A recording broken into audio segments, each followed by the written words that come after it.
Welcome back, my Empire family. I'm not even going to pretend I didn't see the comments. Where are the boys at school? Is the rival group coming back? Did Suah really say back at the end of part 3, or did I imagine that? You did not imagine it. She really said it. And I cried writing it, so we're even. Part 4 is here. The boys are 19 now, deep into their second semester, finally settled into the rhythm of a life that is theirs, and theirs alone for the first time. There is a lecture hall. There are 3 girls in that lecture hall who do not move out of the way. There is a campus that has never seen anything like the Triplets before and does not know what to do with itself. And back at the house in the hills, there is a woman about to walk into her husband's company for the first time as something other than his wife. This one is sweet. This one is loud. This one is going to make you scream at your screen by the end, so settle in. Please like, share, comment, and hit that subscribe button so Afro-Korean Drama Empire finds you every single time. Tell the group chat. Tell the one friend who has been sleeping on this story. Let's go back to the family.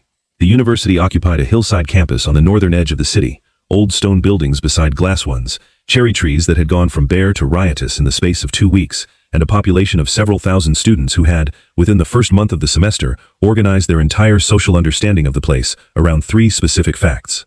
The brothers were identical in face and entirely distinct in everything else. They had arrived in 3 different cars that nobody had ever seen the make of before, and they were, without a single one of them trying, the most discussed people on campus.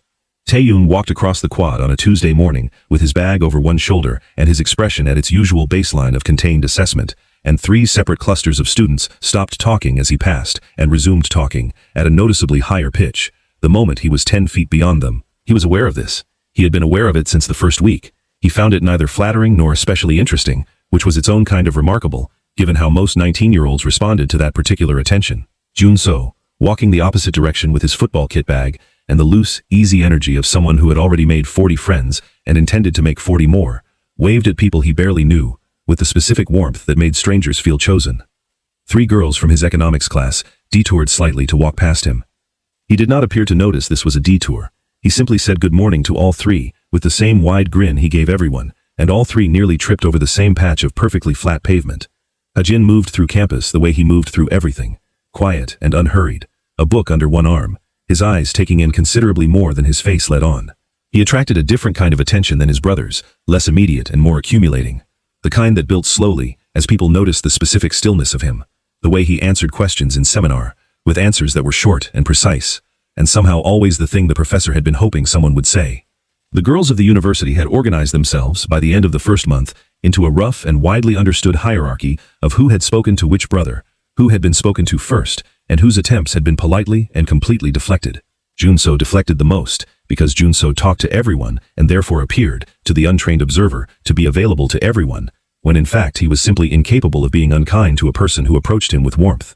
Taeyoon deflected with the least effort, a brief acknowledgement and a return to whatever he had been doing, which discouraged repeat attempts more effectively than outright rejection would have. Hajin deflected so gently that most people did not realize they had been deflected until they were halfway back across the quad, replaying the conversation and slowly understanding that nothing had actually happened in it. None of the 3 had shown any sustained interest in anyone. This had become, by month 2, a topic of considerable campus speculation, addressed with theories ranging from "they're too rich to care" to maybe they're saving themselves for someone equally rich, which Jun-so had overheard once in the dining hall and had laughed about for 2 full days. The triplets had each found their footing in a different direction, which surprised no one who had watched them grow up, and surprised everyone who had only just met them. Taehyun had gone to the architecture department within the first week, his mentorship with the historian from the previous year having sharpened an interest into something closer to a calling, and had been placed, after a portfolio review that the department had described to a colleague as the most assured first-year submission she had seen in a decade, into an advanced studio that was technically meant for upperclassmen. He had also, almost as an aside, joined the university's competitive debate team, where his particular gift for dismantling an argument with calm, devastating precision had made him team captain by the end of the first semester, a position usually reserved for 3rd or 4th years. He approached debate the way he approached everything that mattered to him, with total preparation and a complete absence of theatrical flourish, which made him terrifying to face and oddly difficult to dislike, because he never gloated. He simply finished, and the room understood what had happened. Jun-so had walked onto the football field in the first week of tryouts, and had been, within 20 minutes, the obvious answer to a question the coaching staff had not yet finished asking. He played with the same full-bodied, joyful commitment he brought to every other part of his life, and he was named team captain by October, not because he was technically the most skilled player on the roster, though he was close, but because the entire team played better when he was on the field, lifted by an energy that was contagious, in a way coaches spent careers trying to manufacture and rarely found. He had also picked up boxing in his spare time, training 3 mornings a week at a gym near campus, with an instructor who had once trained professionally, because, as he explained to his brothers, football was for Saturdays, and a person needed something for the rest of the week too. Ha-jin had found his way, with the quiet inevitability that surrounded all his decisions, into the business school's most selective seminar, a small invitation-only course on organizational strategy that the professor ran like a private consultancy, and had also, in a move that surprised exactly no one who actually knew him, begun shadowing his father 1 weekend a month, sitting in on the legitimate side of the business, the logistics firm and the security consultancy, asking questions that made senior executives twice his age pause before answering. He had told Aaliyah on a video call in week 3 that he found the architecture of how power actually moved through an organization more interesting than almost anything he had studied, and that he intended to understand all of it, properly, before he was 25. She had told him that did not surprise her even slightly. He had said he knew it wouldn't, which was, from Ha-jin, a joke, and she had laughed the laugh that filled whatever room it was in, 400 kilometers away through a phone screen, and he had smiled at the sound of it, the way he always did. The lecture hall belonged to a course called Comparative Political Systems, a required class that drew students from across the university into a tiered room that seated 200 and felt, on a Monday morning, like the entire weight of everyone's unfinished sleep gathered in one place. Tae-yoon arrived early, as he always did, and took his usual seat in the 3rd row, slightly left of center, the seat with the clearest sightline to the lectern and the least direct sun through the high windows. He set up his laptop and his notebook beside it, because some things were still better recorded by hand, and waited with the patient stillness that had been his since he was 7 minutes old, and had decided, apparently, that the world would come to him. 3 girls walked in together on the 2nd week of the semester, and changed the entire temperature of the room, without appearing to notice they had done it. They were unmistakably triplets. The same warm brown skin, the same sharp cheekbones, the same exact height, dressed in completely different styles, that nonetheless shared an obvious sensibility, the kind of confidence that came from people who had never once needed anyone's permission to take up space. They walked in talking to each other, mid-argument about something that had clearly started before they entered the building, and the argument did not pause for the room, did not pause for the fact that 200 students had turned to look, did not pause at all. I'm telling you, the data doesn't support a parliamentary system being inherently more stable, the one in the front said, dropping into a seat in the 2nd row, with the particular force of someone settling an old score rather than finding a chair. You're confusing stability with the appearance of stability. I'm not confusing anything, Kizani, the one beside her said, sliding in next to her. I'm saying the coalition mechanism builds in. You're both wrong, the 3rd one said, taking the aisle seat with the calm authority of someone used to being the deciding vote in an argument she had not started. And we're going to be late finishing this if we keep going, so let's just hear what the professor says first. Tae-yoon, 2 rows back and slightly to the left, had stopped writing. He had not meant to stop writing. He had been mid-sentence in his notes, transcribing the syllabus overview from the slide, and his pen had simply paused on the page, somewhere around the 2nd sentence the middle one had said, the one about coalition mechanisms, because it was, he noted with the part of his brain that never fully turned off the assessment function, an unusually sophisticated point for a first-week comment made in passing while walking to a seat. He looked at the 3 of them for exactly the length of time that was professionally deniable. Then he resumed writing. Junso, who had wandered into the same lecture as an elective and had taken the seat directly beside his brother with the specific intention of making the class more interesting through commentary, leaned over and murmured, "You're staring." "I'm not staring. You stopped writing for 4 full seconds. I counted. I was thinking about the syllabus. You were thinking about the one in the middle." Junsu's grin had the particular wattage it acquired when he had identified something he intended to enjoy thoroughly. "The one who said the thing about coalitions. I don't know what you're referring to." Tae-yoon. Junso said it with the specific delight of a brother who had waited 19 years for exactly this moment. "I have known you our entire lives. You have never once looked at anyone the way you just looked at her for those 4 seconds. Tae-yoon did not answer. He underlined something in his notes that did not need underlining. The professor began the lecture. The 3 girls in the 2nd row settled, mostly, though the one called Kizani continued making small, sharp comments under her breath, at intervals that suggested the original argument had simply gone underground, rather than ended.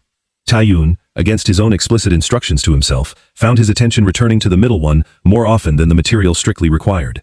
She was the quietest of the 3, during the lecture itself, taking notes with a focused economy of motion, occasionally raising her hand to ask a question that was, every single time, precisely targeted at the weakest point in whatever the professor had just claimed. The 3rd time she did this, the professor visibly recalibrated his next sentence before delivering it, which Tae-yoon recognized immediately as the specific tell of someone who has just been outmaneuvered and is choosing their words more carefully as a result. He had produced that exact recalibration in professors and debate opponents more times than he could count. He had never seen anyone do it to a professor in week 2 of an introductory course. After class, the 3 girls filed out together, still talking, the argument having apparently evolved into something about electoral thresholds that none of the surrounding students could fully follow. Tae-hyun packed his bag with deliberate slowness. "Go talk to her," Jun-so said. "I have a debate practice in 20 minutes. You have a debate practice in 50 minutes. I know your schedule better than you know it yourself. You've made me memorize it twice." Tae-hyun zipped his bag. He looked toward the door where the 3 girls had gone. He did not move toward it. "Coward," Jun-so said, with affection, and slung his own bag over his shoulder, and the 2 of them left the lecture hall together. And somewhere in the corridor outside, the girl called Kazani was saying, to her sisters, "Did you see the one staring at us? 2 rows back." "Which one?" the third sister said. "There were 2 of them, and they looked exactly alike." "The one who didn't laugh," Kazani said. "The serious one." "They're triplets," the middle one said, the one who had asked the precise questions, adjusting her bag strap with the specific lack of interest of someone who had clocked the attention and filed it under irrelevant. "Half the campus has been talking about them since week 1. Apparently they're rich and Korean, and they're all supposed to be unbelievably charming." "He didn't seem charming," Kazani said. "He seemed like he was conducting an audit." "That's worse." "Or better?" the third sister asked. "Undetermined," Kazani said. The middle one, whose name was Kayomi, said nothing further on the subject, and walked ahead of her sisters toward the next building with the specific brisk pace of someone who had already decided this was not a topic worth additional sentences. She thought about it again that evening anyway, briefly, while making notes for the following week's reading, and decided that the thinking about it was simply residual curiosity from an unusual encounter, and would resolve itself naturally within a few days. It did not resolve itself within a few days. The house in the hills above Seoul, in the absence of 3 teenage boys, and the noise that had organized itself around them for 19 years, had reorganized into a quieter and entirely different kind of full. The twins, 2.5 years old now, and fully fluent in the specific authority that came with having an opinion about everything, filled the spaces that had once belonged to football kit bags and debate notebooks and the low hum of 3 brothers negotiating the bathroom schedule. And Aaliyah had discovered, in the months since the boys left for university, that a house could hold 2 distinct kinds of loud at the same time, the kind that had left and the kind that remained, and that missing the first did not diminish her gratitude for the second even slightly. She video-called the boys every Sunday evening without exception, a ritual that had established itself in the first week they were gone and had not wavered since, conducted from the kitchen counter, where the family laptop lived, propped against the spice rack, the twins climbing onto the stools beside her, with the specific urgency of small people, who understood that this was their time too, and had no intention of being excluded from it. "Are you eating?" she would ask every single week, in the exact tone she had used the very first call, because some questions were not meant to be varied. They were meant to be a ritual, a thread pulled taut across a city's distance that reminded everyone holding it that the other end was still there. "We're eating, Mom," Tae-hyun would say, with the specific patience of someone who had answered this question 15 times and intended to keep answering it without complaint for as long as it was asked. "Properly," she would clarify. "Not the ramen with the handwriting on it. Real food." "I made the spice rice on Thursday," Jun-so would say, leaning into frame with his face too close to the camera the way he always did, as if proximity to the screen brought him proximity to her. "It was almost as good as yours." Tae-hyun said it was acceptable, which from him is basically a standing ovation. "It was adequate," Tae-hyun would say, from somewhere off-screen. "He's lying, it was good." Ha-jin, on these calls, tended to say less and watch more, his face occupying a smaller portion of the frame because he sat further back, his eyes moving across the kitchen behind her, the spice rack, the window, the small details of home that he catalogued the way he catalogued everything, quietly and completely, and at some point in nearly every call he would ask a single specific question that revealed he had been paying closer attention than anyone realized. "Is the gate light on the east side still flickering? Did Secretary Bay's knee improve after the appointment? Are the twins still refusing the green vegetables, or has that resolved?" It was on one of these calls, in the 11th week of the semester, that the twins delivered the moment that would be discussed in the family group chat for the following 3 days. Sua and Ji-ah had begun Korean lessons 2 months prior, formal ones, with a tutor that Aaliyah had hired specifically because she wanted her daughter's Korean to be something they owned completely, rather than something absorbed in fragments, and the girls had taken to it with the same committed intensity they brought to everything. Sua, methodical and precise in her vocabulary.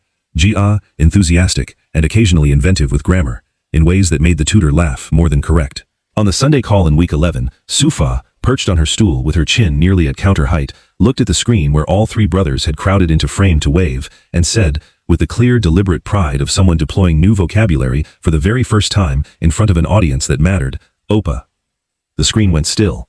"Oppa," Ji-ah repeated, immediately, not to be outdone, pointing at the screen with the specific emphatic gesture she used when she wanted full credit for an idea. Junso's mouth fell open. Actually fell open, his hand coming up to his chest in the universal gesture of a person who has just been hit somewhere unprotected. Did she just? Taeyun started, and then stopped, because his own voice had done something unexpected on the word just. Say it again, Junso said, leaning so close to the camera that his face filled the entire screen, his eyes bright. Suah, say it again, please, I need to hear it again. Appa, Suah said, with the specific patience of a teacher repeating something for a slow student, and Jia said it again too, at higher volume, apparently delighted by the response it had produced. Hajin, in the back of the frame, had gone quiet in the particular way that meant something large was moving through him. He leaned forward slowly until his face was level with his brother's in the frame, and looked at his sisters through the screen, with his large calm eyes gone unusually bright, and said, in Korean, soft and careful, say it one more time. For me. Jia, who had developed a specific fondness for being the one Hajin asked things of, looked directly into the camera with tremendous seriousness and said, Hajin Oppa. The kitchen, 400 kilometers away, fell into a silence that Aaliyah would later describe to Woo Jin as the loudest silence she had ever heard, because all three of the brothers had gone completely still and completely overcome at the exact same moment, the way they had been since they were born, hitting the same emotional note in perfect unintentional unison.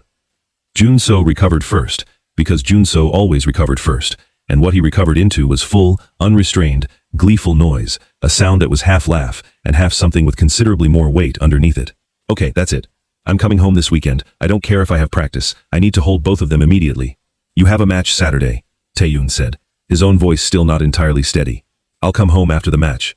I'm still coming. Aaliyah watched her sons through the screen, the three of them crowded together, undone by 2 syllables from their little sisters in a language they were just learning to claim as their own, and she felt the specific fullness in her chest that had been arriving more frequently since the twins were born, and had never once become less than it was the first time. They've been practicing all week, she told them, once the noise settled into something closer to coherent sentences. Suah wanted to get the pronunciation exactly right before she said it to you. She made the tutor repeat it 9 times. 9 times, Taeyun said, looking at Suah through the screen, with an expression that had nothing professionally contained about it. You practiced 9 times. Suah nodded, with the solemn satisfaction of someone whose preparation had clearly paid off. I practiced too, Jia said, slightly defensive, unwilling to let her sister claim sole credit for diligence. You practiced 2 times, and then got bored, Suah said. I practiced enough times, Jia said, with the specific finality of someone closing a debate she had no intention of losing. Hajin, still leaning close to the screen, looked at both of them and said, quietly, in the voice he used for things that mattered most, thank you for practicing. Both of you.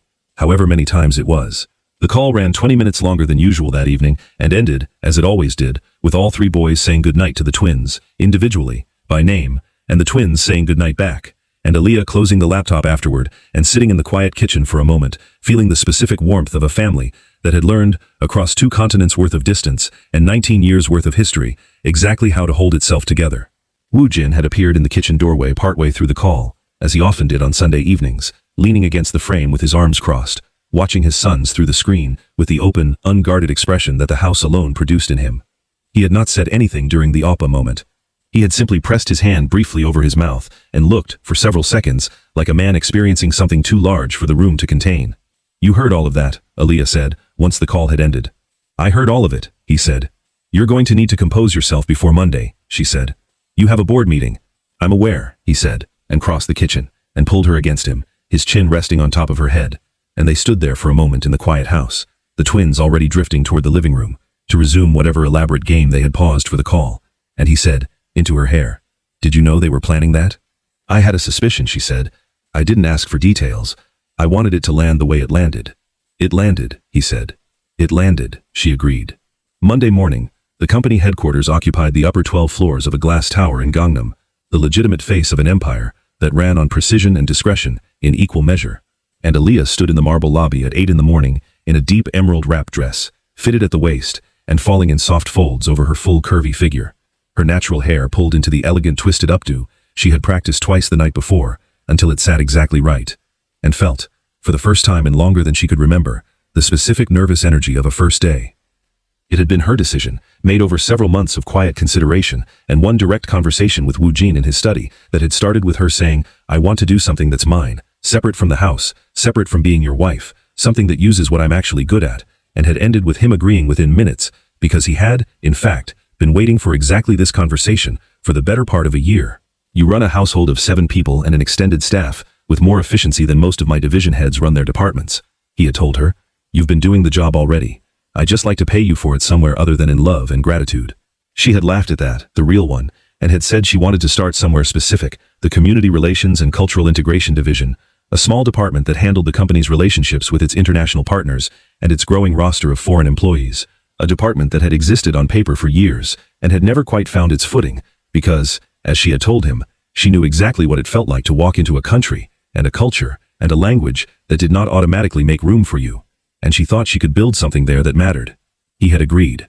He had also, against her specific instruction, made certain that everyone in the building understood precisely who she was before she arrived, not out of any need to leverage his position on her behalf, but because he had decided, in his own quiet and absolute way, that his wife would never walk into any room in his company and be made to feel like she had to prove she belonged there. The elevator opened onto the 14th floor at 8:15, and the open plan office that greeted her was already at its morning capacity, dozens of employees at their desks, and the moment she stepped out, a ripple moved through the room with the specific speed of information that had clearly been anticipated. The first person to stand was a woman near the front desk, who rose and bowed, not the brief courtesy nod of casual workplace greeting, but a full, proper bow, and said, "Welcome, Mrs. Im." And then the ripple became a wave, desk by desk, person by person, rising and bowing in sequence across the entire floor, dozens of employees standing in their places and inclining their heads with a respect that had clearly been discussed and prepared, and was being delivered with genuine warmth rather than obligation. Aaliyah stood very still for a moment, taking in the full scope of it. 200 people on their feet in welcome, and felt something rise in her chest that she had not been fully prepared for. "Good morning," she said, her voice carrying across the quiet floor, and inclined her own head in return, the specific gesture of respect she had practiced, and that came easily now after years of living inside this language and this culture. "Thank you. All of you. I'm looking forward to working alongside everyone here." The floor returned to its motion gradually, conversations resuming, people settling back into their chairs, but the warmth of the greeting lingered in the room, in a way that followed her down the corridor, toward the small office that had been prepared for her, and she thought, walking past desks where people glanced up and smiled, genuinely, that this was not the reception of a boss's wife being humored. This was something closer to welcome. Not everyone on the 14th floor had stood with the same warmth. Min Jung, a senior manager in the Strategic Partnerships Division, who had been with the company for 6 years and had spent the last 3 of them in a state of carefully concealed and entirely one-sided fixation on Im Woo Jin, that she described to herself as professional admiration, and that everyone who had ever watched her in a room with him, recognized as something considerably less professional, had remained seated for a fraction of a second longer than everyone around her before standing, and her bow, when it came, was technically correct and entirely without warmth. She had heard about the marriage years ago, the way the whole company had heard, in the specific hushed tones reserved for news about the chairman's personal life.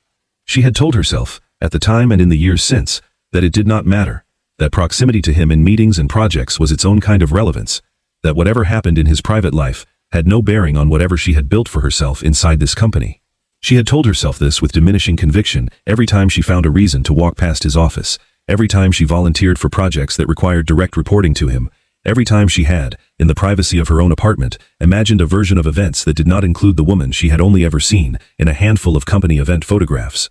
Watching that woman walk onto the 14th floor in person, with the entire office rising for her, with the chairman's own clear and evident devotion radiating off her like something structural, was an entirely different experience than seeing her in a photograph. And Min Jung sat back down at her desk after the bowing ended, with her jaw set and her composure intact on the surface, and something considerably less intact underneath it. She watched, instead, from across the floor, as the new community relations director moved through her first day with an ease that suggested she had no idea anyone in the room was watching her with anything other than welcome, and she filed away the specific shape of her own discomfort, the way a person files away something they intend to revisit later. The first week proceeded, for Aaliyah, with the particular satisfaction of a person doing work that fit her exactly. She restructured the onboarding process for the company's growing number of foreign hires within 4 days, sitting down individually with each one to understand what specific friction they had encountered in adjusting to both the company and the country, and producing a document by the end of the week that the head of human resources described, in a meeting Woo Jin attended without comment, as the most useful internal report the division had generated in 3 years.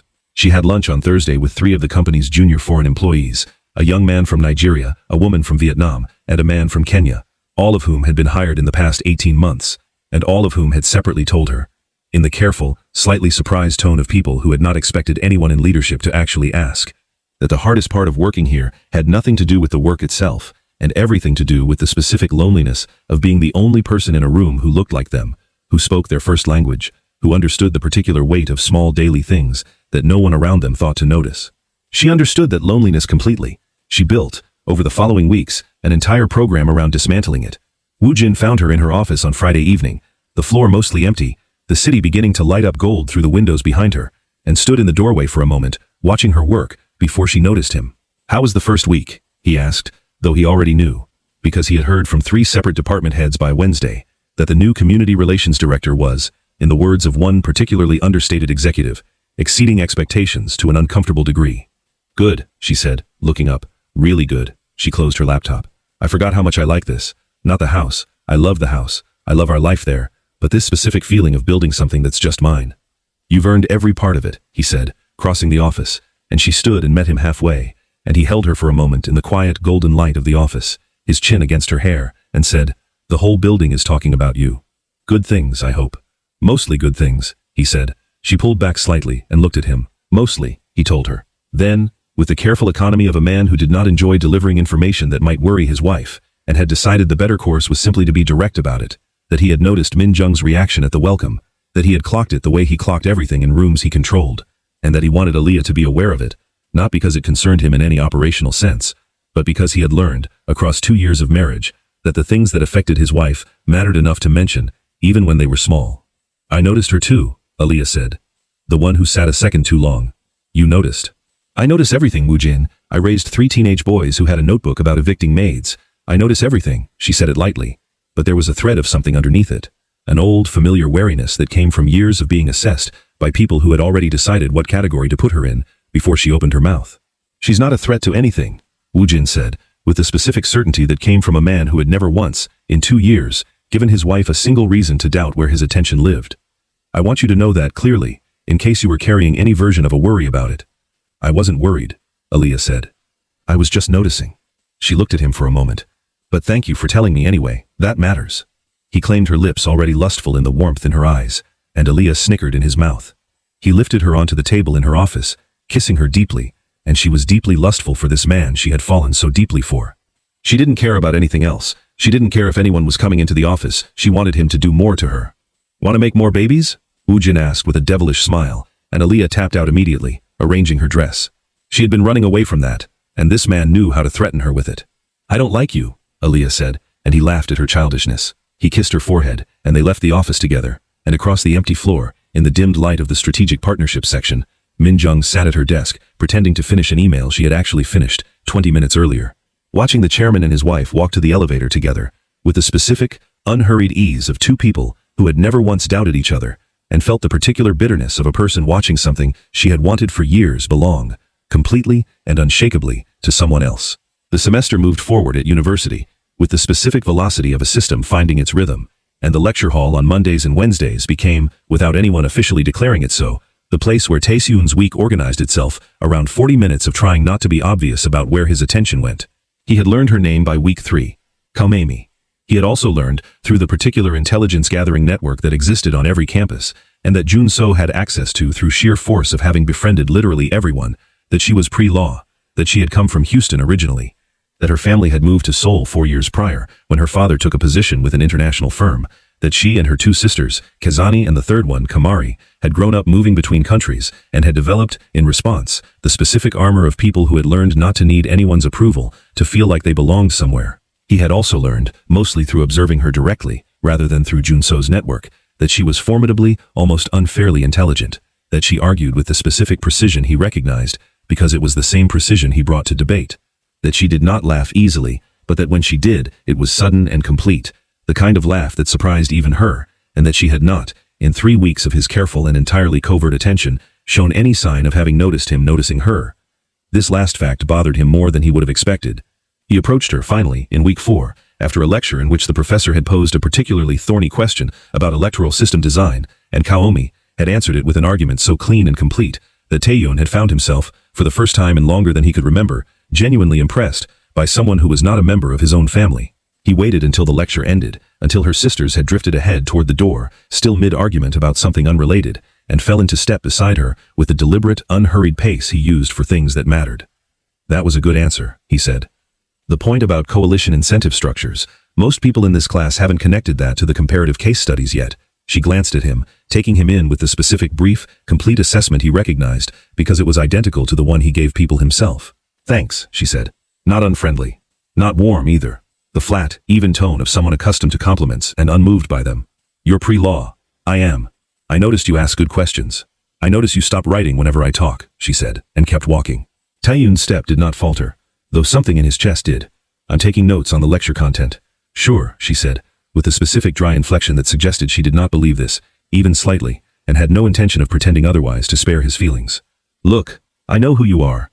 Half the campus has done a full presentation on the Triplets to me, whether I asked for it or not. Rich, charming, untouchable, every girl on campus has a theory about which one of you she's going to end up with. She stopped at the door, finally, and looked at him directly, and her eyes had the same exact sharpness he had been noticing for 4 weeks. I'm not really interested in being someone's theory. I haven't presented you with a theory, Taeyun said. You've been staring at me for a month. He did not deny it. He had decided, somewhere in the 4 weeks of watching her dismantle arguments with surgical calm, that lying about something this simple was beneath both of them. I have, he said. I find you interesting. That's not a theory, it's an observation. Something flickered across her face, quick and immediately suppressed. Everyone finds rich and charming interesting, she said. That's not exactly hard to manufacture. I'm not trying to manufacture anything, he said. I haven't said a single thing to you in 4 weeks, because I wanted to be sure it would be true when I finally said something. I don't do things I haven't thought through. Kaomi looked at him for a long moment, the specific assessing look that he recognized because his own father had given him versions of it his entire life. The look of a person who had learned the hard way that charm was often a tool wielded by people with something to gain and had decided the safest position was permanent, well-defended skepticism. My sisters and I don't impress easily, she said, just so you understand the landscape correctly before you decide whether this is worth your effort. I've noticed, Taeyun said. It's one of the things I find interesting. She did not smile, but she also did not walk away immediately, which, for a woman who had walked away from considerably less complicated conversations in the previous 3 weeks, without a backward glance, registered as something. I have class, she said, finally. I know your schedule, Taeyun said. Then, hearing it land slightly differently than he had intended, added, Junso's network. Not me. Personally. Tracking you. A fraction of an inch that she stopped almost as soon as it started. Goodbye, Taeyun, she said, his name delivered with the specific weight of someone confirming she had in fact learned it weeks ago too, and had simply chosen not to use it until now. She walked away. He watched her go, and did not move for several seconds, and Junsu, materializing at his shoulder from wherever he had been lurking with the specific timing of a brother, who had clearly been watching the entire exchange from a discreet distance, said, Did she just say your name? She's known it the whole time, Taeyun said. She just hadn't used it. That's basically a marriage proposal from someone like her, Junso said, delighted. I'm telling Mom. You are absolutely not telling Mom. I'm telling Mom tonight. He told Mom that night. Aaliyah, on the Sunday call, looked at Taeyun through the screen, with an expression of such complete, barely contained delight, that he had to look away from the camera entirely for several seconds, and said, Tell me everything, don't leave anything out. There is nothing to tell, Taeyun said. We had one conversation. He's been staring at her for a month, Junso reported, leaning into frame. He memorized her schedule. He called her interesting in the specific clinical way he calls a well-constructed legal argument interesting, which from him is basically poetry. I did not memorize her schedule. You provided it unsolicited. Hashiyun, in the back of the frame, said nothing for a moment, watching his brother with the specific quiet attention he gave things that mattered. Then he said, simply, What's she like? Beyond interesting. Taeyun was quiet for a moment, choosing the words the way he chose everything, carefully. She doesn't move, he said finally. Out of the way, for anything. She argues, like she's never once considered that she might be wrong, and half the time she's right, and the other half she's defending the position so completely that it doesn't matter that she's wrong, because watching her defend it is its own kind of education. He paused. I haven't met anyone like that since. He stopped himself before finishing the sentence, but Aaliyah, watching through the screen 400 kilometers away, finished it silently in her own head anyway. Since me. In his kitchen, 11 years old in spirit, if not in years, telling 3 boys who had never once met anyone who refused to flinch. Go slow, she told him, gently. If she's worth what you're describing, she's worth doing this carefully. Don't perform anything for her, just be exactly who you are, and let her decide if that's enough. That's what I'm doing, Taeyun said. Good, Aaliyah said. Because Taeyun baby, if she's the one who finally cracks that very controlled exterior of yours, I expect a full and immediate report. There will be no report because there's nothing happening. There's going to be a report, Junso said. I'll send it myself if he won't. Across the screen, Sua, who had been quietly coloring at the counter throughout this entire exchange with the specific absorbed focus she brought to most things, looked up suddenly and said, with no context whatsoever, Taeyun Oppa has a girlfriend. The kitchen 400 kilometers away erupted. Taeyun put his face in his hands. Junsu laughed so hard he nearly fell off his chair. And Hajin, watching all of it with the warm, complete expression that had been arriving more and more often in the past year, said, quietly, to no one in particular, I like her already, whoever she is. The weeks between the Appa moment and the end of the semester moved with the specific compressed fullness of a family operating well, even across distance, and the call and response rhythm of the Sunday evenings continued, each week adding a new small thread to the larger fabric. Junso's team winning a match that he described in such exhaustive replay detail that Woo Jin eventually had to take the laptop and tell him they would watch the recording together, rather than hear it narrated twice. Hajin's seminar professor inviting him to co-author a short paper on organizational hierarchy that he discussed, with a careful, contained pride that took Aaliyah a full minute to recognize, because Hajin's pride had always lived quietly, underneath, rather than on the surface where it could be easily seen. Taeyun's reports on Kaomi arrived in smaller, more guarded pieces than his brother's news, delivered with the specific economy of a man protecting something he had decided was worth protecting before it was fully formed. He had walked beside her after 3 more lectures. She had, on the second of these walks, asked him an actual question about himself rather than deflecting his, what is it like, growing up with 2 brothers who look exactly like you, and he had answered honestly, that it meant never once being entirely alone in anything, which he had only understood as a gift rather than a complication somewhere around the time Aaliyah arrived in their kitchen and showed all 3 of them what it looked like to be known completely as individuals rather than as a unit. Kaomi had listened to this with the focused attention she gave everything, and had said, after a moment, that her own sisters had been the same kind of permanent witness to her whole life, that there was a specific safety in being seen by people who had been there for all of it. On the 3rd walk, she had laughed. The real one, sudden and complete, at something he had said about Junsu's network knowing things about strangers that the strangers themselves had forgotten, and the sound of it had caught him so completely off guard that he had stopped walking entirely for a moment, and she had looked back at him and asked what was wrong, and he had said nothing was wrong, that he simply hadn't expected the laugh, and she had looked at him for a long moment, with something shifting behind her eyes, something that was no longer quite the well-defended skepticism she had started with. Her sisters remained, throughout all of this, entirely unmoved. Kazani had told Kaomi directly, more than once, that she thought the whole thing was a mistake, that rich boys who had never once in their lives been told no, eventually became men who could not handle hearing it, and Kamari had simply watched from a careful distance, withholding judgment with the specific patience of the sister who always waited longest to form an opinion, and was, when she finally did, almost always right. It was Kamari, in the end, who changed first, and she changed because of Hajin. She had ended up, through the specific accident of timetabling that governed so much of university social life, in the same small seminar Hajin attended on organizational strategy, one of only 12 students in the room, and had watched him for 3 weeks with the same flat, unimpressed assessment her sisters had given his brothers, before the professor posed a case study about a company collapsing under the weight of a founder who could not distribute trust to anyone beneath him, and asked the room what the founder had failed to understand. Most of the room offered some variation of the same answer, about delegation, about systems. Hajin, when called on, had said quietly that the founder had not failed to understand delegation.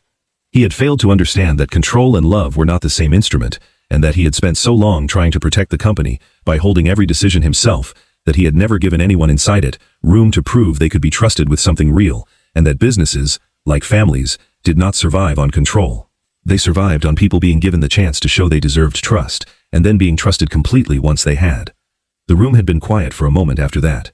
Kamari had looked at him across the seminar table with an expression that had shifted, slowly and completely, from her habitual unimpressed neutrality into something that looked considerably more like attention. She had approached him after class, which was, for Kamari, an almost unheard-of departure from her established pattern of letting people approach her and waiting to see if they were worth the effort of a response. That was specific, she said. Most people in this seminar talk in theory. You talked like you'd actually watched it happen somewhere. I have, Hajin said, simply, with no further elaboration, because elaboration would have meant explaining his father, and his father's father, and the 11 years before Aaliyah walked through their door, and that was not a story for a seminar hallway. Kamari studied him for a long moment, the same sharp assessing look her sisters carried, and said, "You're the quiet one. I'm aware of my reputation." "It's not a bad reputation," she said, surprising herself slightly with the admission. "I find the loud ones tiring. My sister's currently being chased by your loud brother, the other one." She paused. Your other brother is chasing my other sister in his own controlled, terrifying way. I'm aware of that too, Ha-jin said. It's been discussed extensively in our family group chat. Is that supposed to make this less weird? That all 6 of us are somehow doing this at the same time? I don't know if it's supposed to do anything, Ha-jin said. I'm simply telling you the truth, which is what I generally do. He looked at her with his large, calm eyes, steady and unhurried. I find you interesting, not because you're attached to 2 people my brothers happen to be interested in, because of what you said today, about the founder needing to feel needed more than he needed to be right. That was the actual point of the case study, and nobody else in the room got there. Something in Kamari's carefully maintained composure shifted, just slightly, the specific crack that happened when a person who had spent years building a particular kind of armor encountered someone who clearly wasn't trying to get past it through force, just patience. I don't move easily, she said, just so you understand what you'd be working with. I don't expect you to, Ha-jin said. I'm not in a hurry. She had not said anything further that day, but she had, the following week, sat 1 seat closer to him in the seminar, and the week after that, closer still, and by the time the semester reached its final stretch, the 3 Im brothers and the 3 triplet sisters from Houston had arranged themselves, without any formal announcement to anyone, into 3 quiet, careful, entirely distinct versions of the same unlikely thing. Kezani held out longest, and held out hardest, true to the specific hot temper her sisters described, with equal parts exasperation and pride, and Jun-so, who had never in his life encountered a person immune to his particular warmth, found this both maddening and, against every instinct he had, the most compelling thing that had happened to him in years. She did not soften the way her sisters had. She argued with him constantly about everything, football tactics and music and the ethics of his family's wealth, which she raised directly and without apology in their third real conversation, asking him outright how he reconciled the comfort of his life with whatever his father's business actually was. And Jun-so, who could have deflected the way his brothers might have, chose instead to answer her honestly, that he did not fully know everything his father had done in the years before Aaliyah arrived, that he knew enough to understand it had not all been clean, that he had decided, watching his father become a different and better man over the past several years, that people were allowed to change completely, and that he intended to build whatever he built with his own life, in a way that he would never have to explain away to anyone. Kezani had looked at him for a long time after that answer, and had said, finally, that it was the first honest thing anyone with his kind of money had ever said to her without dressing it up first. She accepted, 2 weeks before the semester's end, an invitation to watch his final match of the season, sitting in the stands beside Kaomi and Kamari, with her arms crossed and her expression carefully neutral, and when Jun-so scored the match-winning goal in the final minutes, and turned immediately, instinctively, to find her in the crowd, the look on his face so open and so completely unguarded that several hundred strangers around her noticed it too. Kezani had stood up out of her seat before she had decided to, and had not bothered sitting back down for the rest of the match. He had found her after, still in his kit, sweat-soaked and grinning, and she had said, before he could say anything, "Don't make this a whole thing." "I'm not making it a thing. You're smiling like it's a whole thing. I scored the winning goal. I'm allowed to smile." "That's not the smile you're doing right now," Kezani said, and he had laughed, the full helpless version, and had said simply, "Have dinner with me. Just dinner. No theory, no presentation, just food." She had said yes. She would later tell her sisters, in the privacy of their shared apartment, that she had surprised herself more than anyone by saying it, and that she still wasn't sure she liked it, and Kaomi had said that not liking it was usually the surest sign that she liked it more than she was willing to admit, and Kezani had thrown a cushion at her and refused to discuss it further that night. The end of the semester arrived on a Friday in early June, and the house in the hills above Seoul spent that final week in a state of preparation that mirrored, in its quiet intensity, the way the family always prepared for the boys' return. The kitchen stocked with everything Aaliyah knew they would want after months away, the rooms aired and refreshed, Secretary Bay coordinating the specific logistics of 3 separate arrival times because the boys, despite having driven to and from university countless times over the past year, were each arriving from slightly different final commitments: Jun-so's last team gathering, Tae-yoon's final debate tournament, Ha-jin staying an extra day to finish his co-authored paper before driving home. The twins, now 2.5, and fully capable of tracking time in the specific, relentless way small children track the approach of something they have been promised, had begun asking every morning for 9 days straight whether today was the day the brothers were coming home, and Aaliyah had answered each time with the same patient warmth, "Soon, baby, soon," until the morning she could finally say yes. She dressed them that morning in matching soft yellow sundresses, their dark mixed heritage curls pulled into small twin puffs that she had learned, over 2.5 years, exactly how to style, without a single complaint from either girl, and she herself wore a flowing ivory linen dress, simple and cool against the early summer heat, her hair loose around her shoulders, and stood at the kitchen window with the girls pressed against the glass, watching the long driveway with the specific vigilance of children, who had decided that watching constantly was the only acceptable strategy for not missing the moment.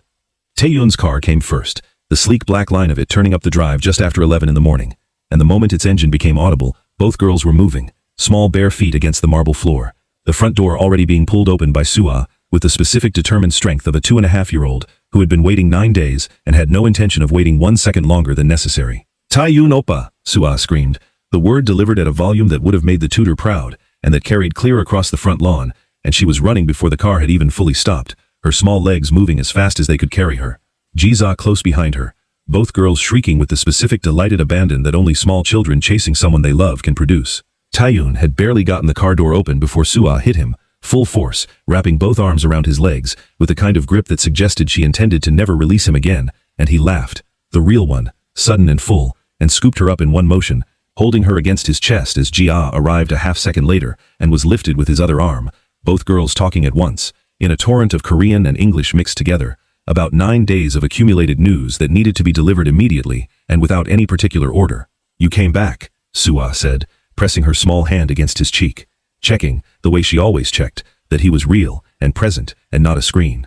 "I told you I would," Taeyun said, and his voice had gone soft in the specific way it only went for his sisters. All the careful precision dropped away into something simpler. "I'm here. Both of you. I'm here." Junso's car arrived 12 minutes later, and the scene repeated itself with the specific increase in volume that always accompanied Junso, both girls running again, screaming his name this time, and he was out of the car and on his knees on the gravel before they reached him, arms spread wide, and when they hit him, he went over backward onto the lawn entirely. Laughing, both girls collapsing on top of him in a heap of limbs and yellow sundresses and complete, uncomplicated joy, and he lay there in the grass with his sisters piled on his chest and said, to the sky, "This is the best welcome home I have ever received in my entire life." And Jia, lying directly on his stomach, said, with great seriousness, "I missed you the most." And Suah immediately protested that she had missed him equally, and the argument that followed was conducted entirely while still lying in a pile on the front lawn, and resolved itself only when Junso declared, with the diplomatic authority of an experienced sibling negotiator, that he had missed both of them exactly the same impossible amount, which satisfied everyone. Hajin arrived last, in the late afternoon, the forest green of his car catching the gold light as it came up the drive, and by then both girls had exhausted the running entirely, and were sitting on the front steps beside Aaliyah, tired in the specific way of children who had spent an entire day at peak emotional intensity. But the moment his car came into view, Jija was on her feet again, finding some final reserve of energy, and ran to meet him with her arms already raised before he had even opened the door. He lifted her the moment he was out of the car, and she settled against him with the specific quiet contentment she reserved only for him. Her face pressed into his neck, and he held her there for a long moment without saying anything, and then Suah arrived more slowly, walking rather than running, and he crouched down to her level and opened his free arm, and she walked directly into it and pressed her forehead against his jaw, the way she always had, since she was small enough to be carried in one arm, and he held both his sisters at once, quiet and complete, and said nothing for a long moment, simply standing in the driveway, in the gold evening light, with both of them gathered against him. "We learned a new word," Suah said, finally, muffled against his shoulder. "Tell me."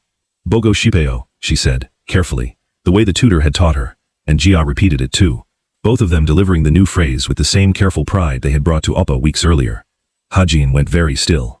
The phrase meant, "I missed you," in the specific way Korean carried longing, the literal sense of wanting to see someone, and hearing it from two small girls who had spent 9 days waiting for exactly this moment, undid something in him that he did not bother trying to hide. "I missed you too," he said, in Korean, his voice not entirely steady. "Bogo shipeo. Both of you.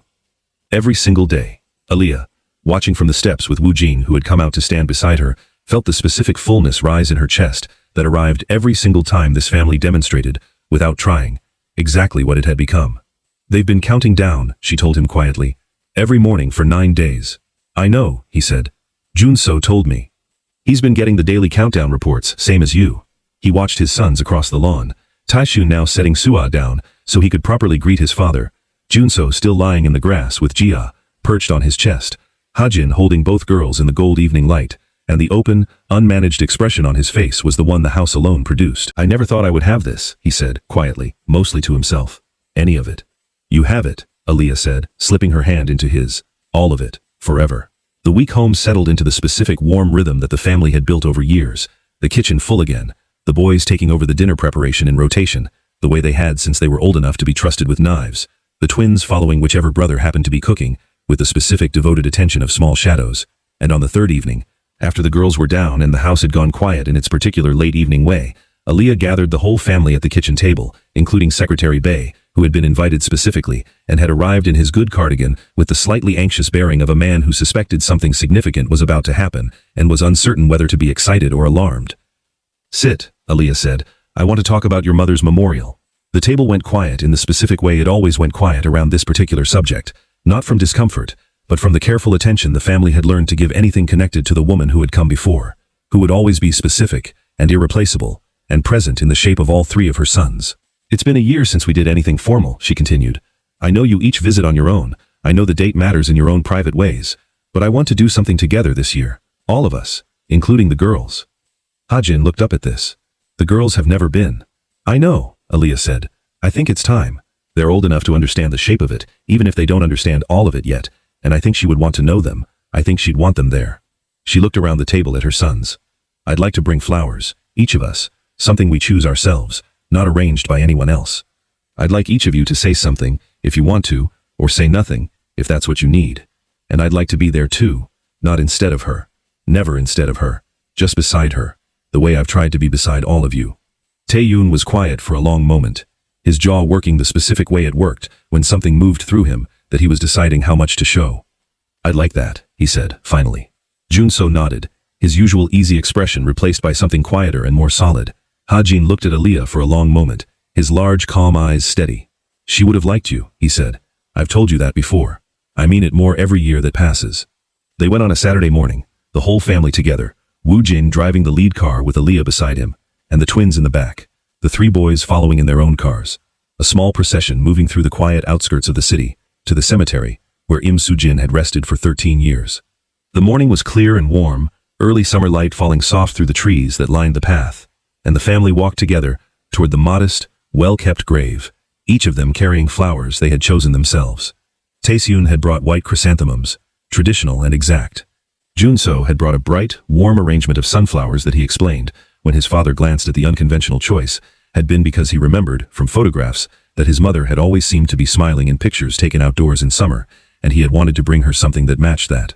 Ha-jin carried a single, perfect branch of cherry blossom, out of season and specially sourced, because cherry blossoms had been blooming the week she died, and he had decided, years ago, privately, that the flower would always belong to her in his mind. Woo-jin carried no flowers of his own. He carried, instead, a small framed photograph, one Aaliyah had found in an old box and had quietly restored and reframed without telling him until that morning, of Soo-jin laughing, young and unguarded, in a way none of the boys had ever seen her, because by the time they were old enough to remember her clearly, the weight of the world had already begun to settle on her shoulders. Aaliyah carried white roses, simple and clean, and held Sua's hand on one side, while Jia held Woo-jin's hand on the other, both girls carrying small single blossoms that Aaliyah had picked from the garden that morning, specifically for them to place themselves. They stood together at the grave, the whole family, and one by one they laid their flowers. Tae-yoon went first, kneeling to set the chrysanthemums with the same careful precision he brought to everything, and said quietly, "I finished my first year. I think you would have been proud. I'm trying to build something real, the way you would have wanted." He paused. "I found someone. I haven't told her about you yet. Properly. I will. I want her to know who you were." Junso knelt next, placing the sunflowers, and his voice, when it came, had none of its usual easy lightness. "I scored the winning goal this season," he said. "I looked for someone in the crowd after, the way you would have wanted me to look for you. I found someone else instead. I think that's allowed. I think you'd want that for me." He touched the edge of the headstone gently. "I think about you every time I make someone laugh. I think that's where I got it from." Ha-jin placed the cherry blossom branch last among the brothers, and was quiet for a long moment before he spoke. "I learned to embroider," he said, finally, the specific randomness of the detail landing with its own particular weight. "I don't know why I'm telling you that first. I made things for my sisters. You have 2 daughters now, did anyone tell you that? Su-ah and Jia. They're extraordinary. I think you'd recognize parts of yourself in both of them, in ways I can't fully explain yet." He paused. "I found someone too. She doesn't move easily, the way you didn't move easily, from what Appa has told me. I think you'd like that about her." Woo-jin set the framed photograph against the base of the headstone and knelt there for a long moment in silence, his hand resting against the cool stone, and when he finally spoke, his voice carried the specific weight of 13 years, compressed into a handful of sentences. "I built something good," he said. "After everything. I want you to know that. I found someone who taught our sons how to be soft, without being weak, and I have 2 daughters who say Appa in Korean now, and call her mom, without anyone asking them to. And I think, if you can see any of this from wherever you are, I think you would be glad. I think you would tell me I waited too long to let myself be happy. You'd be right. He paused. Thank you for them, for all three of them. I carried it alone for a long time, and I don't have to anymore. Then he stood, and looked at Aaliyah, and nodded. She knelt with the girls, helping Suah place her single blossom first, guiding her small hand gently, and Suah, with the careful solemnity she brought to important things, said, in her careful new Korean, "Annyeonghaseyo, Omoni." Hello, mother. The word landed across the quiet morning, with the specific weight of a child claiming a relationship she had never been told to claim, simply because she understood, in the particular way small children understand things adults overcomplicate, that this was family, and family deserved greeting. Jijia placed her blossom next to her sister's, and said nothing, but pressed her small palm flat against the grass beside the headstone, the same gesture she made when she wanted to touch something she had decided mattered. Aaliyah placed her own white roses last, and remained kneeling for a long moment. The whole family gathered quietly around her. I never got to know you, she said softly, but I know your sons completely, every part of them, the parts that are entirely their own, and the parts I think came from you. I've tried to love them the way I imagine you would have wanted them loved, fiercely and honestly, without asking them to be anything other than exactly who they are. She touched the edge of the headstone gently, the way Hajin had touched the same spot moments before. Thank you for them, I mean that with my whole chest. I hope, wherever you are, that you know they are loved completely, all 5 of your children, because I count the girls as yours too, in the way that matters. We're one family, we always will be. The morning held them there a while longer, the whole family quiet together in the early summer light, and when they finally turned to leave, Suah looked back once at the headstone and said, with the simple clear logic of a 2.5-year-old who had absorbed everything around her, without anyone needing to explain it directly, she's part of our family too, even though she's not here. Yes, baby, Aaliyah said, taking her hand. She always will be. Secretary Bei's honor came 2 weeks later, on an evening Woo Jin had been planning since the previous winter, and that he had kept from nearly everyone in the household until the final details locked into place, because he had decided that the one person who deserved to be surprised most, after 30 years of never once being the center of anything, was the man who had spent his entire adult life making sure other people were. The dinner was held at the same private venue that had hosted the boy's 18th birthday, the high-ceilinged room, warm with low gold light, though this time the guest list was smaller and more deliberate. The family at its center, a circle of the company's senior staff, who had known Secretary Bei for decades, and, by Woo Jin's specific and quiet instruction, 3 of the original household maids who had survived more than a few months, under the triplets' early reign, and who arrived, looking somewhere between honored and faintly nervous to be back in this house's orbit at all. Secretary Bei had been told only that there was a small family dinner to celebrate the boys' return from their first year, which was true enough not to register as a lie, and he arrived in his good cardigan again, the same one from the memorial, smoothed and pressed for the occasion, and stood in the doorway of the venue taking in the room, with the particular confusion of a man trying to reconcile a guest list with a stated purpose, and finding the numbers did not add up. There are considerably more people here than a family dinner requires, he said to Aaliyah, who had met him at the door, specifically so she could watch his face do exactly what it was doing. Sit down, Secretary Bei, she said. You'll understand shortly. He sat. The dinner proceeded for the first hour exactly as a warm family gathering should, the twins running between tables in their good dresses, the boys recounting stories from the semester for the benefit of guests who had not yet heard them, and Secretary Bei relaxed slowly into the rhythm of it, his guard lowering by degrees, until Woo Jin stood at the head of the room with a glass in his hand, and the gathering settled into quiet. 30 years ago, Woo Jin began, a man came to work for my father. He was given a household that had, by then, already absorbed the weight of what our family was, and he was told, in essence, to manage it and ask no questions. He looked at Secretary Bei directly. He did far more than that. He managed 3 teenage sons who drove out 11 members of staff in 4 months, and somehow never once complained to me that the job had become impossible, though it absolutely had. He found, when I asked him to find someone unmovable, a woman who changed every single one of our lives. His eyes moved to Aaliyah, and back. He has buried family members and missed personal milestones because this household needed him, and he never once made any of us feel the weight of that sacrifice.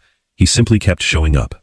Secretary Bei's hand had found his own glass and was gripping it with a tightness that suggested he understood, finally, where this was heading, and had no intention of being able to stop it. Tonight, Woo Jin continued, on behalf of this family and this company, I want to recognize 30 years of service that built the foundation everything else in this house was able to stand on. He gestured, and an assistant came forward with a framed commendation, the company's formal seal at its center, and beside it, a smaller velvet box. The board has approved a lifetime honorary directorship in your name, with full benefits and recognition, for as long as you wish to remain involved with this family in whatever capacity you choose. And this house has approved something else entirely. which is simply our gratitude, in whatever form it takes. Secretary Bae stood, slowly, his composure entirely gone now, and Junso, watching from the family table with his phone already raised, because he had clearly anticipated this moment would require documentation, caught the exact second the old man's face broke open completely. I never expected, Secretary Bae started, and could not finish the sentence, his voice giving out entirely. Sua, who had wandered to his side during the speech without anyone noticing, looked up at him and reached for his hand with the simple directness of a child responding to an adult who was clearly sad, except this sadness, she seemed to understand instinctively, was the good kind. "Don't cry, Secretary Bae," she said, patting his hand. "It's a happy thing." The whole room laughed, warm and immediate, and Secretary Bae looked down at the small girl holding his hand, and laughed too. Through the tears he had stopped trying to hide, and said, "It is a happy thing. Thank you for telling me." The evening's second surprise came later, when Secretary Bae, still flushed with the weight of his honor, found himself seated beside a woman he had not seen in nearly 2 years, a former colleague from the company's administrative office named Yoon-hee, who had retired the previous spring and who had been invited. Aaliyah explained when he asked, because the family had learned, through the specific quiet network that ran the household, that Secretary Bae had once mentioned her name with an inflection that suggested it mattered more than he had ever said aloud. "You didn't have to do this," he told Aaliyah quietly, glancing across the table at Yoon-hee, who was deep in conversation with one of the other former maids. "I didn't do anything," Aaliyah said, with a specific innocence that fooled absolutely no one. "I simply made sure the right people received invitations to a dinner you were already attending." He did not argue further. He spent the rest of the evening in quiet, careful conversation with Yoon-hee and Secretary Bae, who had spent 30 years arranging other people's lives with meticulous care, and had never once arranged his own. Proposed marriage to her 8 months later, in the same venue, on an evening Aaliyah had once again quietly orchestrated, and the entire Im family attended the wedding the following spring, the twins as flower girls in matching cream dresses, the boys standing as groomsmen at his specific request, and Woojin gave the toast, and said simply that the only thing he had ever wanted to give the man who had given his family 30 years was a single evening of being looked after instead of doing the looking after, and that he was glad, finally, someone else would be sharing that responsibility for the rest of his life. Woojin gifted both couple a house that left Secretary Bae crying. The gift Aaliyah had promised Hajin, the one that had been forming since his 18th birthday, and the 40-minute video from her parents and her brothers, arrived in its full and complete form 3 weeks after Secretary Bae's wedding, on a morning in early July, when a black car collected the entire family from the house at 5 in the morning and drove them to a private airfield outside Seoul, where Woojin's jet sat waiting on the tarmac, engines already warming. "Where are we going?" Jicha had asked, half asleep against Hajin's shoulder in the back seat of the car, because no one had told either twin anything beyond pack a bag. "We're traveling."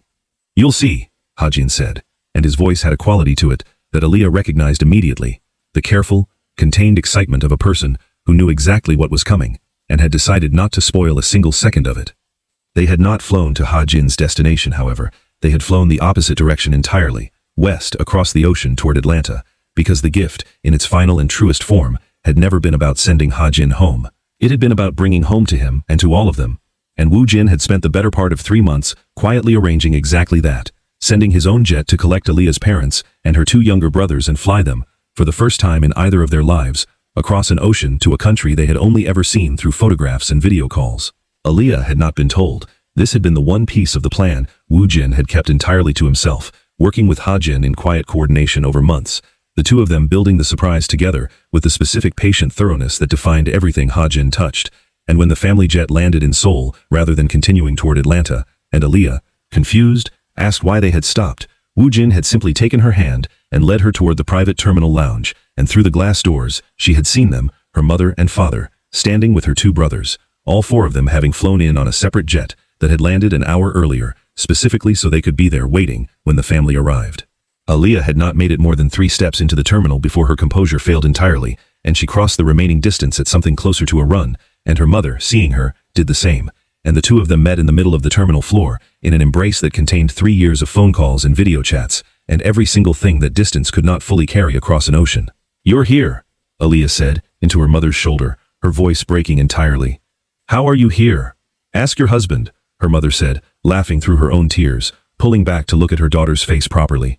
"And that beautiful boy of yours, the quiet one, he's the reason we're standing here." Aaliyah turned to look at Hajin, who was standing slightly apart from the reunion, with the twins on either side of him, watching his mother's face with the specific quiet satisfaction of someone who has spent months building toward exactly this moment and has just watched it land perfectly. "Hajin," she said, "you did this." Appa did most of the actual arranging, Ha-jin said. I just told him what I wanted to give you. He's the one who sent the jet. She crossed to him and held his face in both hands, the same gesture she had used the night he first called her mom, and said, This is the greatest gift anyone has ever given me. Do you understand that? My whole family, in one place. I told you I'd take you home, Ha-jin said. I just brought home here instead. Her father, watching this exchange, cleared his throat loudly and said, Are we going to stand in this airport all day, or is somebody going to introduce me to my grandchildren properly?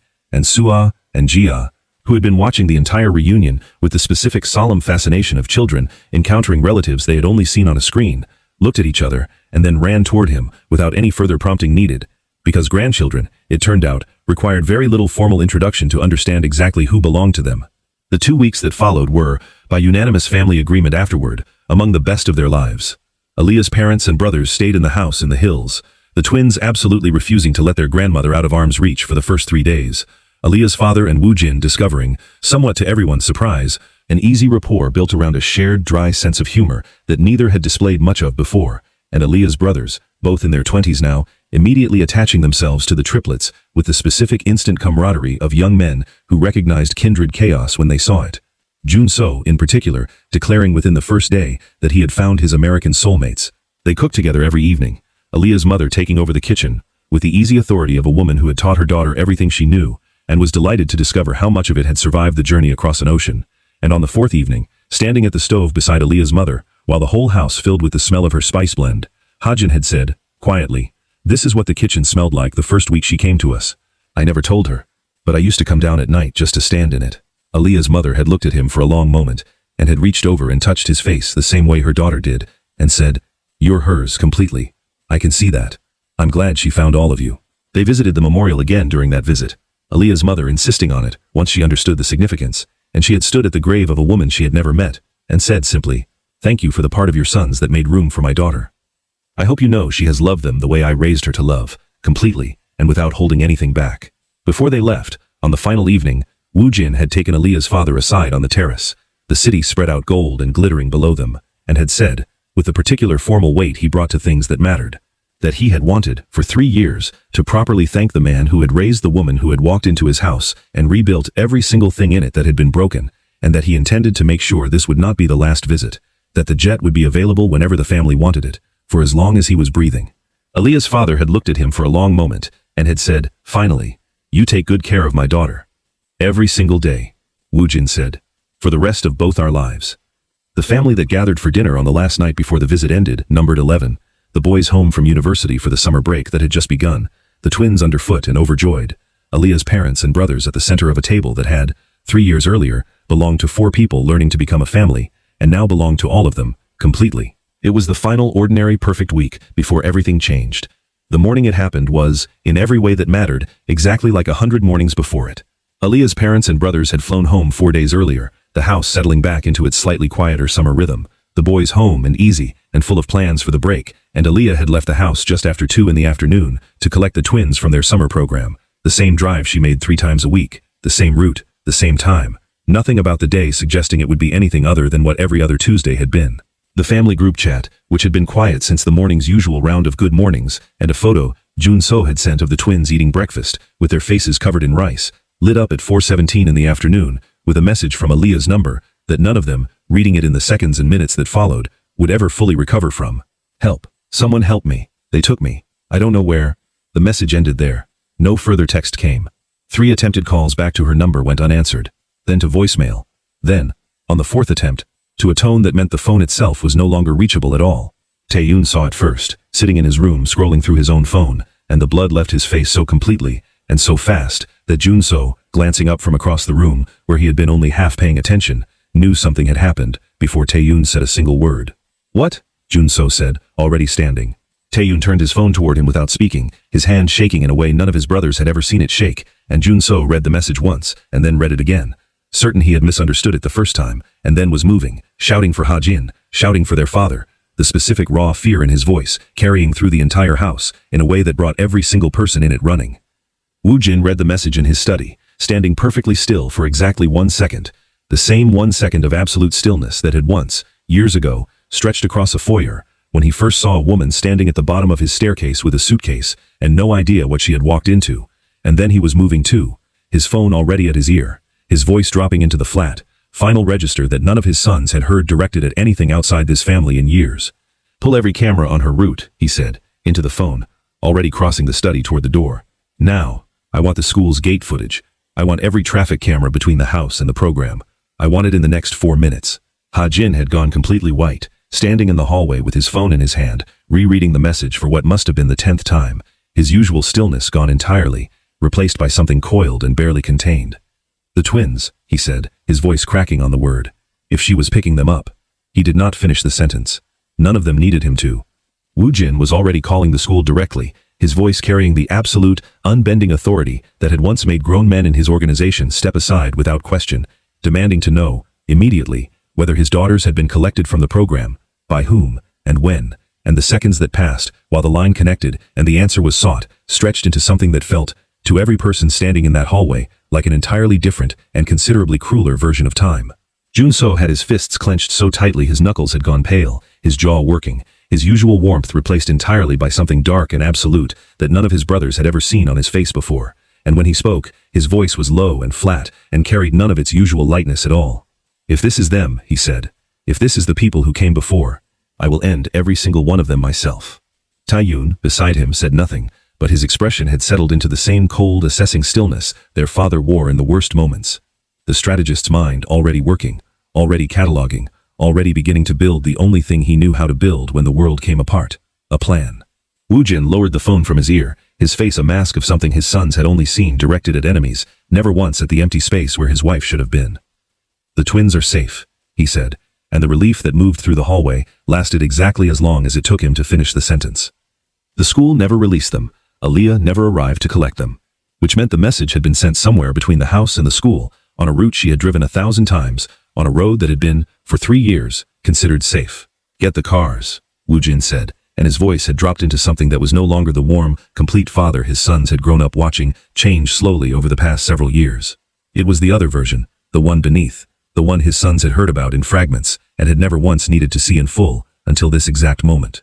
"Get every man we have," he said. "Get the cameras, get the rival files from 3 years ago, get all of it." He looked at his 3 sons standing in the hallway of the house that a woman had walked into, with a suitcase and a jar of spices, and had made, irreversibly and completely, into a home, and his expression, for the first time any of them could remember, held nothing contained in it at all.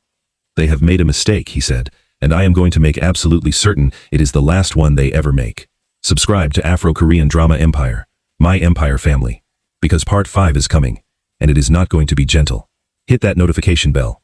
Tell everyone. We will see all of you in part 5.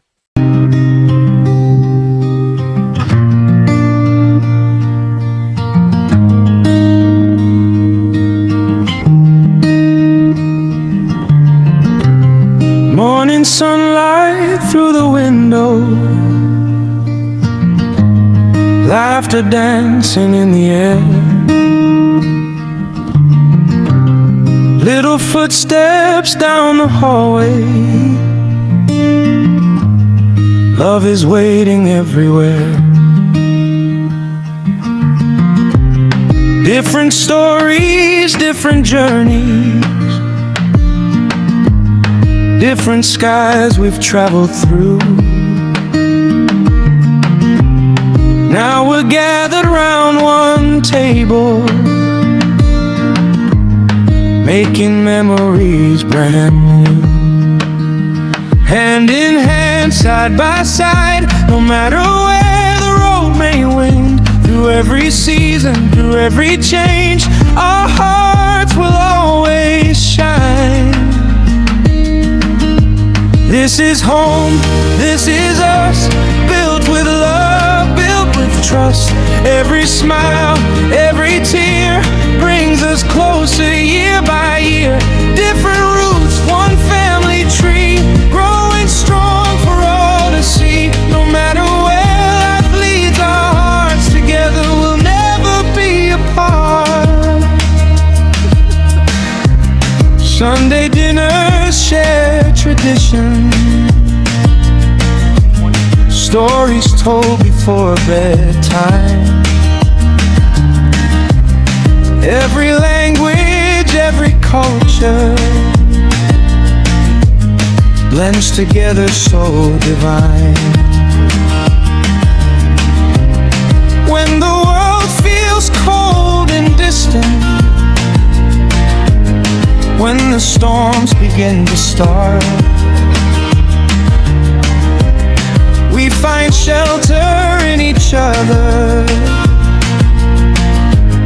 We find home within our hearts. Hand in hand, side by side, no matter where the road may win. Through every season, through every change, our hearts will always shine.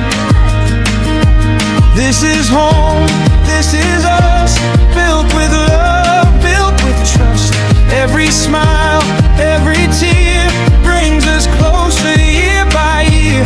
Different roots, one family tree, blow each storm for all to see. No matter where life leads, our hearts together will never be apart. Through every dream, through every mile, we'll carry love with every smile. 1,000 memories yet to make, 1,000 adventures still away. This is home, this is us, built with love, built with trust. Every moment, every day, love will always light the way. Different roots, one family.